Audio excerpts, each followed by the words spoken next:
will start saying that Marion has been very inspiring for us as microbiologists to explore the field of interaction between microbes and humans with respect to neurology and neuropsychiatry. So thank you, Marion, very much for this opportunity. I think we forgot to mention Aleta Kranfeld, which is in the taxi now and should be joining us for the second presentation or the third, depending on when she arrives. So I'm about to talk about microbe-host symbiosis, and I want, just before I start, actually to ask you to help me, considering that you are a symbiosis between man and microbes, and the reason essentially is that we as humans encounter at birth the microbial world and build at the same time our immune system and develop our microbiota. And that leads to a recognition of the dominant microbiota as part of self by the immune system as any cell, tissue, organ of the human body. And maintenance of symbiosis is essential for health and well-being, such that when there is disruption in terms of ecology, there's associated risk of infection. And when there is disruption in terms of immunity, then the risk is that of autoimmune and immune diseases. So what we want to do is provide tools to be able to monitor the risk and to tackle or to cure the risk. And nutrition stands here as a major tool to mitigate the risk with diet, with functional food or microbes. And that's what I'll try to illustrate today. So my talk is 4 segments, from Homo symbioticus to Homo dysbioticus, what we have done, and I will try and explain my views on that. Metagenomics highlights what metagenomics per se has allowed to understand a bit better in the recent past. Nutrition as a modulator and microbes as modulators of host microbe symbiosis. So our microbiota is 100 trillion bacteria for each of us. It's playing roles in nutrition, physiology, and also protection against pathogens via direct barrier effect or stimulation of the immune system. And it's in fact at the interface between food and the epithelium and in contact with the first pool of immune cells of the body, the gut lymphoid tissue, and the second pool of neural cells. So we view it today as a true organ, essential for health, and that has been somewhat ignored or neglected for many times.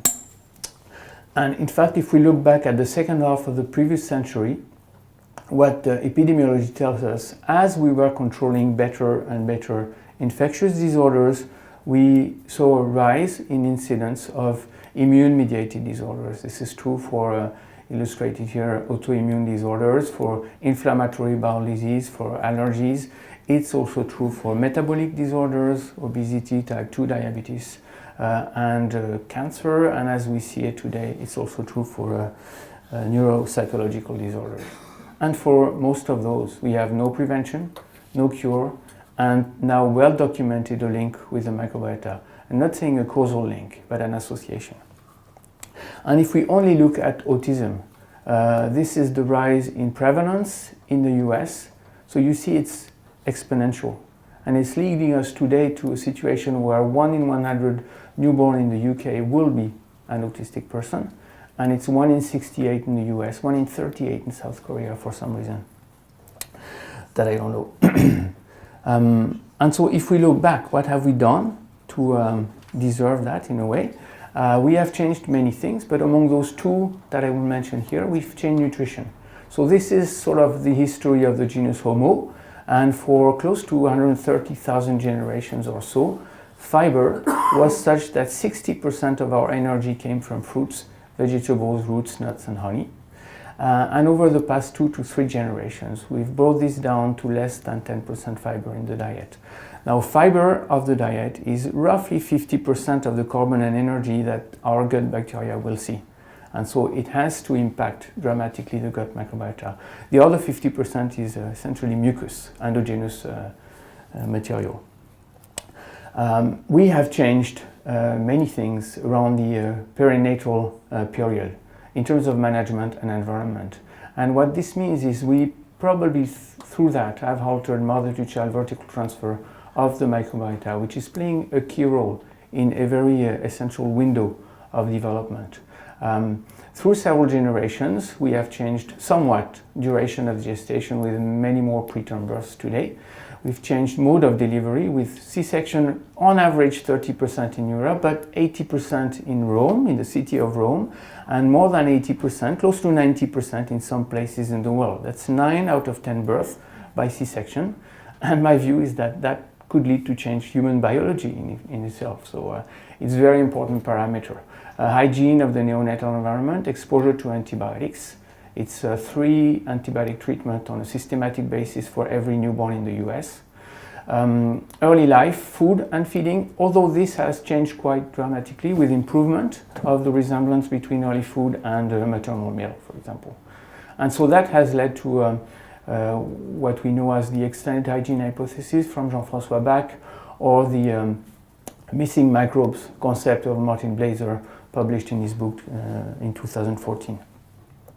Now, it probably would be fine if there was some sort of continuum between health and disease, and if any one person moving or seen as a cursor moving along this line could be pushed back to health if it was moving too far to the right. But in fact, we are a complex system, we are a symbiosis, and like any complex system, we can be led to complete shifts, not continuum, but complete shifts. And this is what I will try to illustrate. The concept of critical transition is here. So when everything is fine, we have eubiosis on the side of the microbiota, stable normal microbiota. We have physiological immune tone on the host, immune responsiveness all the time, and we have crosstalk between the two, which is the best illustration I can give of symbiosis here. And under many triggers, there can be some alteration. It will be a reversible imbalance of the gut microbiota and or transient low-grade inflammation due to a genetic predisposition, infection, or various changes in environment. Again, this is reversible. One antibiotic course will take us here, and when we stop the antibiotic within a month or 2, we are back here. But the complex system is subject to a critical transition, which means that if we push the system beyond its robustness, then what may happen is a complete switch into an alternative stable state. Alternative stable state, which may be characteristic of many of the pathologies we see rising today. And it's actually associating sustained alteration on the side of the microbiota to sustained low-grade to overt inflammation on the host side, just to take these two parameters, and these are both sending aggravating signals to one another, ending up with a vicious circle situation. And so this is what we have to consider and to see how we can tackle. Today's medicine is essentially targeting symptoms, so essentially the host side. So we would like to think of ways to be a bit more holistic and addressing all sides of the system. So do we have in our views of dysbiosis as initially essentially a microbial thing, which I'm inviting you to move towards an alteration of man-microbe symbiosis? Do we have recurrent features? And in fact, through all these diseases and all the connection with the microbiota that have been published, we do see recurrent features. Essentially, on the microbiota side, what we see is low species richness and reduced proportions of some typical commensals, like Akkermansia, Muciniphylla, or Faecalibacterium prosnetzi.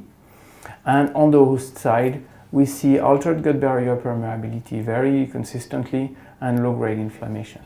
And so if we put that in a schematic, what may be happening, and I mentioned that already, is what was illustrated by the work of Bernd Schnabel. So it's just as one example of a vicious circle. In the context of alcoholic liver disease, what happens is ethanol is inducing alteration of the gut microbiota, but also alteration of the permeability of the intestinal wall, which induces passage of bacterial signals to the underlying tissues, stimulation of an immune response, and the first return from that is activation of a pathway that will further open tight junctions, inducing an aggravation of translocation of bacterial signals into the bloodstream all the way to the liver, and the consequences of this initial event with a very clear small vicious circle, and we can conceptualize many of those actually. So just to make it, to give a simple view of that, we can have loss of microbiota richness, loss of potential protective symbionts, increased pathobionts, essentially gram-negatives here. That turns an increased gut barrier permeability, promoting low-grade inflammation. And in return, inflammation is sending oxidative stress signals to the microbiota, further aggravating the balance between strictly anaerobic gram-positive bacteria and not so sensitive to oxygen stress gram-negative bacteria, which are more pro-inflammatory, to make things a bit simple.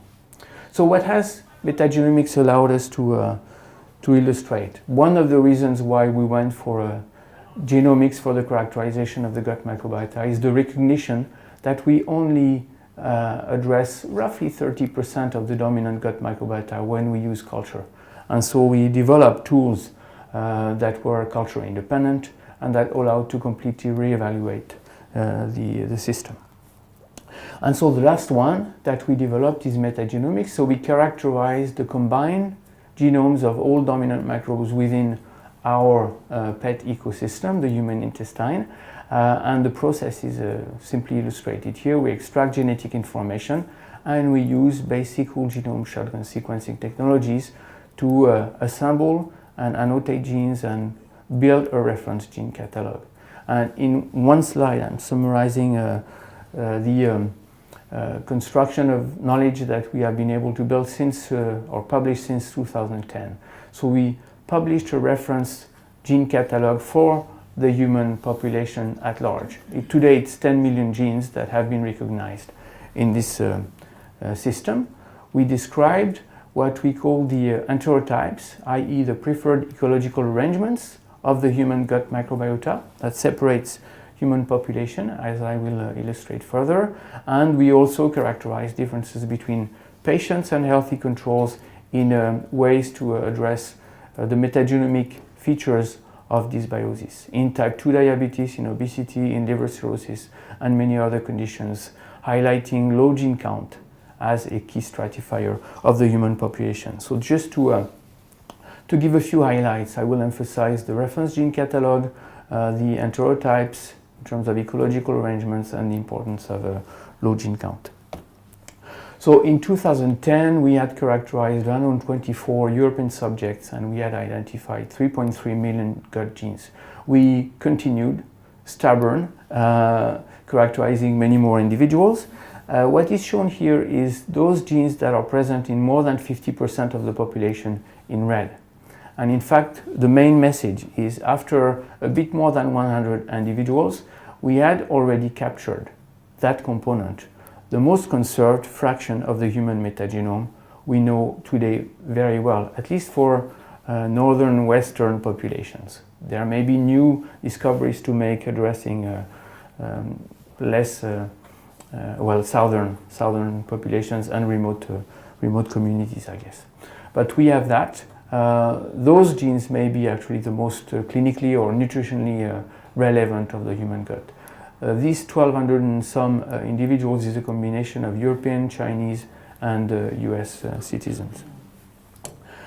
So we have, from that, developed a pipeline whereby in our unit Metagenopolis we have tools for sampling, for DNA extraction that are highly standardized now, for high throughput sequencing. And what we do instead of reconstructing genes now is to map our short tag sequences onto the reference gene catalog for a very rapid access to gene abundance matrices.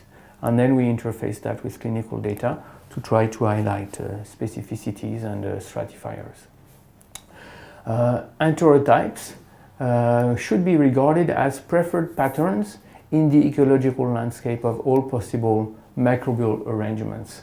This observation of the distribution of the population, the human population in three enterotypes, is essentially telling us that bacteria interact. They can be antagonistic or they can be collaborative, and that leads to these specific distributions of microbes.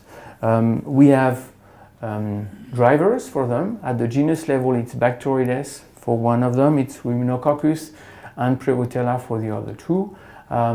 Yet, we should see that as some flexibility, bearing some flexibility, meaning that one given person can probably fluctuate between those enterotypes throughout its life. And what we know is that there is an association with gene count also, Bacteroides on the low gene count side and the other two on the high gene count side. And that we could document further when we specifically address the question of gene count. So this is an illustration where in blue here you have the distribution of the human population in number of individuals as a function of gene count. So it goes from less than 200,000 genes per one dominant gut microbiota to more than 800,000 genes. And you see there is a shoulder, so there is already an indication of stratification of low richness microbiota and high richness microbiota within the human population. And you have the enterotypes underneath showing that Bacteroides is highly dominant in the low richness microbiota, whereas the two others are more represented in the high richness microbiota. We can identify signatures, and I will get to that a bit later. Gary Wu, just at the same year of the publication of enterotypes, documented the fact that there is an association with long-term dietary habits. And in more detail, the Western type, McDonald's diet is here, and the high fiber diet is on the right-hand side.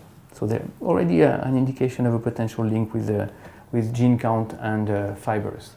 Now this is what we further documented with our colleagues, Karine Clément and colleagues at the Institute of Cardiometabolic and Nutrition in Paris, showing that if we study a small group of patients based on 26 food categories, we can find 3 clusters that are actually linked to their dominant food intake habits.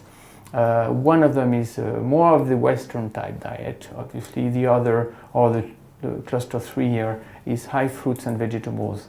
And there is this connection. It's not significant in this 50 individuals small cohort, but there is a trend for association with gene count, which is quite interesting here. So healthier diet or dietary habits could be associated with higher gene diversity, and we document now that higher microbiota stability comes with higher gene diversity. Now, if I go back in more details to the distribution of humans as a function of gene count, when we split this population into obese and non-obese, what we see is that it's actually a bimodal distribution in the two groups, non-obese in green, obese in orange. So there's really two populations in those, among those cohorts.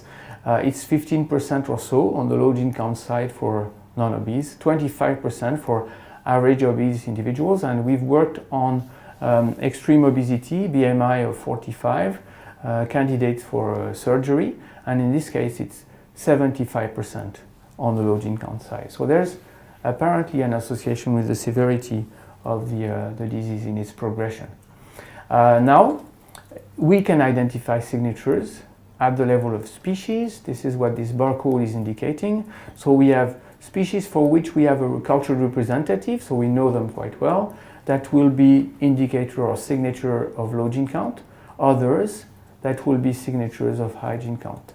And just some for which we have no cultured representative, but still we can reconstruct their genomes on the basis of metagenomics, and they behave the same essentially. So just using 4 species, we can design a diagnostic model for separation of low gene count and high gene count that will have 98% accuracy, so very high accuracy. And when it comes as a potential very relevant instrument is when we do connect microbial gene count with health and show it as a health-associated stratifier. What we see is that low gene count individuals, low bacterial richness, have less healthy metabolic and inflammatory traits. So the left-hand side is those individuals that have more inflammation, insulin resistance, they have a higher triglycerides and cholesterol in the blood and other parameters that will lead to diabetes and other comorbidities of or associated with these conditions. Another thing we have done with metagenomics is illustrated on this slide. We basically applied the usual screening technology used for pathogens. So it's essentially exposure of human cells with a reporter system to cultured strains or DNA libraries from pathogenic bacteria, and we look for bioactives. What we have done with my colleague Hervé Blotier, who's in the room, is overlay on top of this our ability to extract high quality genomic information from human intestinal content and clone this into recombinant E. coli clones in the form of 40 kilobase fragments, so very large fragments of genomes. It's 40 to 50 genes, and what we do is when we expose those to human cell lines with a reporter system is identify clones that will be bioactive. So they carry genes from a gut bacterium. Most of them will have never been cultured, so we explored resources that were never explored before for their ability to modulate bioactivity of human cells. We work on modulation of immunity, modulation of cell proliferation, modulation of cell physiology, and just recently we are developing systems to explore gut-brain interactions. So we've given the proof of concept for that based on the generation of hundreds of thousands of metagenomic clones, some of which have been screened already. And this is one of the platforms of Metagenopolis also. So just as an example, one of the clones we characterized a bit far, I would say, is the one we call F4. It comes from a healthy individual metagenomic libraries, and it was selected for its ability to modulate NF-kappa B, i.e. Immunity. It also stimulates IL-8 secretion, but it also stimulates many other pathways and protein production. The sequence is related to gram-positive bacteria, and it secretes a small size component that is bioactive, heat-resistant, trypsin sensitive. And when we look at the important genes in our metagenomic fragment, we see that knockouts by random mutation kills the bioactivity when we touch ABC transporters. So it's related to transport of a bioactive by the E. coli recombinant. And we could also show that it's MYD88 and TLR independent, which means that it will be quite different from anything that is known in the interaction between pathogenic bacteria and human cells. So it's crosstalk between symbionts and human cells that may actually be quite innovative from what we have in terms of knowledge today. And if we test this clone in animal models, it's protective from induced inflammation. And if we test it on human tissue, this is human tissue samples in a system that is developed by Maria Rescigno in Milan.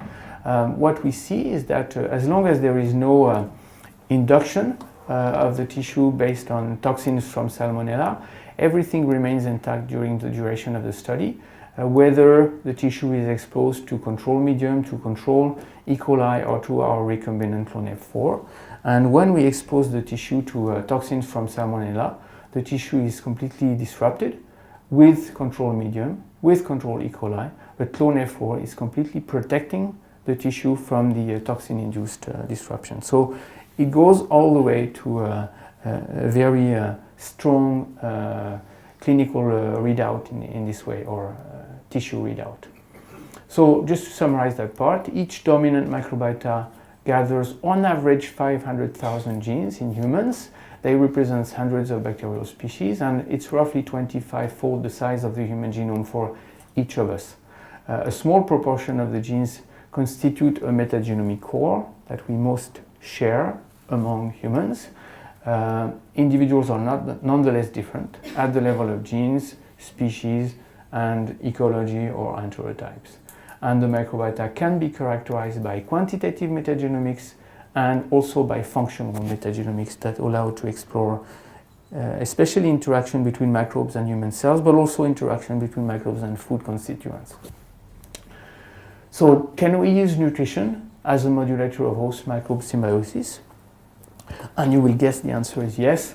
We worked with Karine Clément on this small cohort of 50 obese and overweight subjects, and they were in an intervention study for 6 weeks under a diet high in protein, low fat, and with quite high diverse fiber content actually, but low calorie. And then over a stabilization period, only getting a dietitian consultancy.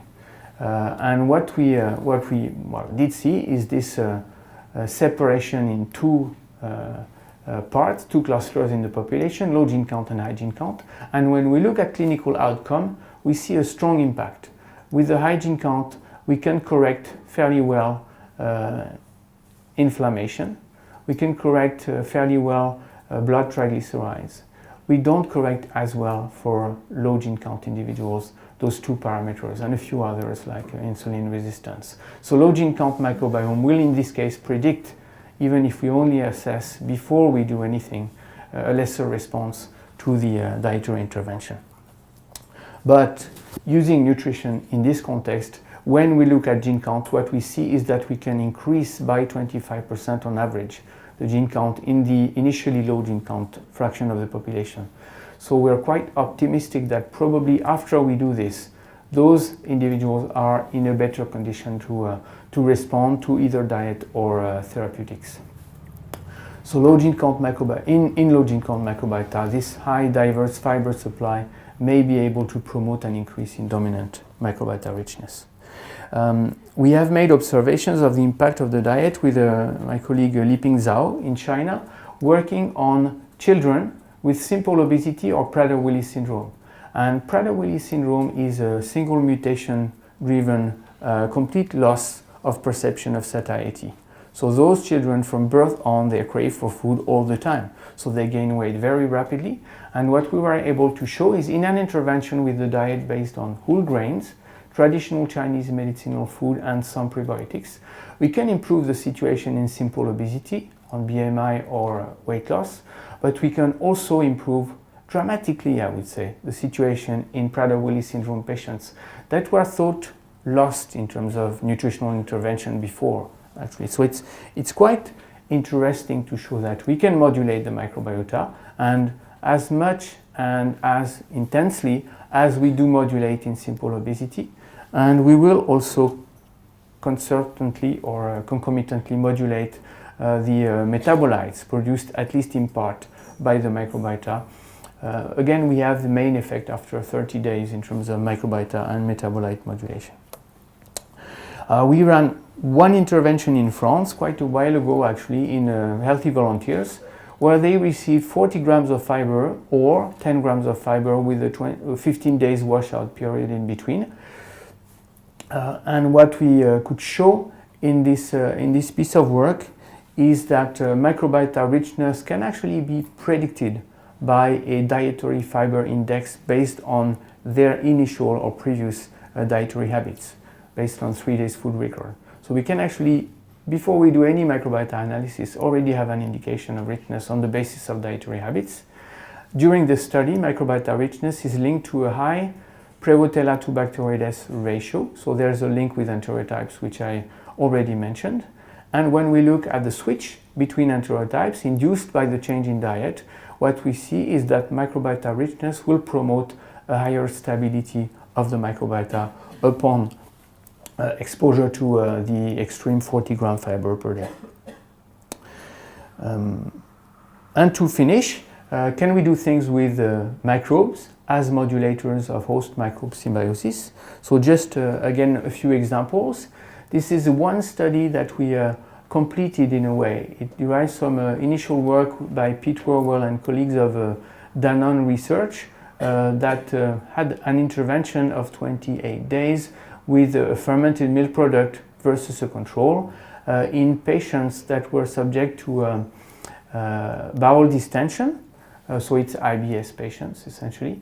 And they used this belt for the measurement of bowel distension. And it's quite striking that actually when you do that at baseline, well, all the patients tended to swell by a few centimeters during the day. And after 28 days of fermented milk product, you could completely bring this down to less than 1 centimeter for most of the patients that received the probiotic mix. So it's really a true clinical reading. And this was associated with changes in the microbiota. Some groups were upregulated, other groups were downregulated by the dietary intervention. And when metagenomics comes into play, is that it does allow not only to pinpoint bacterial taxa, but also to look into the genetic makeup all the way to pathways. And what we could show is that although this is not carried by lactic acid bacteria, one of the pathways that was promoted by the genetic equipment of bacteria that were stimulated by the process was the production of butyrate. Butyrate, which is a short-chain fatty acid produced by bacterial fermentation, not lactic acid bacteria again, but that is really a key bioactive in terms of gut barrier and immune modulation, immune protection. And finally, at the other extreme, from the single bacterium or small bacterial mix of lactic acid bacteria, we have the intervention that calls for complete attempt to reconstruct the gut microbiota, i.e. fecal microbiota transplantation or microbiotherapy as I'm calling it here. And this one study was done in type 2 diabetes. So the main outcome is insulin sensitivity. It included 18 subjects, 9 receiving an allogenic transplant from a non-diabetic person, and 9 receiving an autologous microbiota, their own, basically, as a negative control. And what was shown in this study is that over the 6 weeks of the follow-up of the patients, those that received the allogenic transplant saw a correction of their insulin sensitivity during the 6 weeks intervention, whereas the autologous control obviously had no impact of the transplantation process. Now, Max Nudorp, who supervised the study, tells us that there's a drift in the microbiota throughout the duration of the follow-up that was done here. And probably if you follow up longer, what you will see is a return to the initial condition or some intermediate ecological situation. So what we can take from that is that probably when it's only transient alteration, mild alteration, nutrition will play a key role, functional foods, nutrition including fiber, or autologous transplantation, for example, where we preserve the microbiota of a person when we know that we will be altering. But in some conditions, and I'm just citing here some conditions where the clinics has to go for surgery, chemotherapy, radiotherapy, or antibiotics, the solution to go back to the initial situation may be only doable with a fairly harsh ecological intervention, for which we have still very little knowledge in terms of what it does truly on the gut ecology today. And so this is where we can think of preserving the microbiota of a person to re-administer, or use that of a healthy person to transplant. The good demonstrations in this respect are essentially only for curing Clostridium difficile recurrent infections. And so my proposition as a thinking here is that we should be tackling in those immune-mediated disorders not only the host and the symptoms, but also the gut microbiota. And if we are smart enough to build the understanding of the crosstalk between the two, identify the signals that are exchanged, use that knowledge also to tackle the problems. And we already have clues as to how to tackle gut microbiota. Low richness, for example, with soluble and insoluble fibers, with prebiotics. Also, more specifically, certain bacteria with phage or with quorum sensing modulators. And we also have clues as to how to tackle gut barrier alteration, inflammation, or oxidative stress signaling. Probably the idea would be to address those all together with a combinatorial strategy. So, take-home messages: humans share a core microbiome and yet differ at the level of genes, species, enterotypes, gene count. Microbiome gene count is a key stratifier in several immune disorders, including those diseases of modern societies that we have seen on the rise for the past 50 to 60 years. Dysbiosis should be viewed as an alteration of man-microbe symbiosis and not just a microbial story. And microbiota modulation is something we can target and we can do with especially nutrition. And it will also be instrumental in reinforcement or adjuvant of current therapies. In nutrition, fiber and also live microbes will be strategic bioactives for the maintenance, the preservation, or the restoration of man-microbe symbiosis. This slide is just here to cite the colleagues of the team of Hervé Blotière Metagenomics, which I mentioned, the platform that I'm chairing, contribution in terms of funding by INRA in France and the European Commission, and many colleagues internationally. And for your bibliography, I would advise that you consult the Gut Microbiota for Health website, which is documenting the new coming publications on the gut microbiota. And you may also want to read Le Point of this week, which is telling us about le ventre, ses pouvoirs insoupçonnés. I thank you for your attention.